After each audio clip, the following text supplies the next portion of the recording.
বড়মার এক অলৌকিক ঘটনা আজ তোমাদের জানাবো। বড়মার এক ভক্ত একবার সে বড়মার মন্দিরে গেল পুজো দিতে। তারপরে সোশ্যাল মিডিয়ায় তার ছবি দিয়েছিল, সেটা দেখে তার এক বান্ধবী, যার সাথে অনেকদিন যোগাযোগ ছিল না, সে তখন দেখে সে ওকে ফোন করে জানালো যে তুই তো বড়মার কাছে যাস, আমি একবার তোর সাথে কিন্তু যাব। এটা 2022 সালের কথা। তারপর বললো ঠিক আছে, তাহলে বলবি কোন দিন যাবি। তারপরে দুজনা মিলে পুজো দিতে গেল, গিয়ে মা ফটোতেই পূজিত হতেন।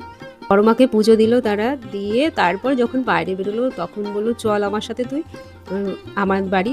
বলছে না আমি যেতে পারবো না, আমাকে বাড়ি চলে যেতে হবে। বলছে কেন? কোনোদিনও বলে না তার কাছে ফোন করলেও, কিন্তু সেদিনকে তার মুখটা দেখেই বুঝলো যে ভীষণ তার মধ্যে একটা কিছু কষ্ট আছে চাপা। তখন বললো তুই আমাকে বল কি হয়েছে।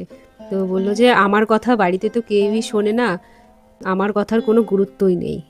তাকে জিজ্ঞাসা করাতে তখন সে বলল এত সমস্যার মধ্যে রয়েছি, বাড়িতে একটা ভাড়াটিয়া বসিয়েছে যে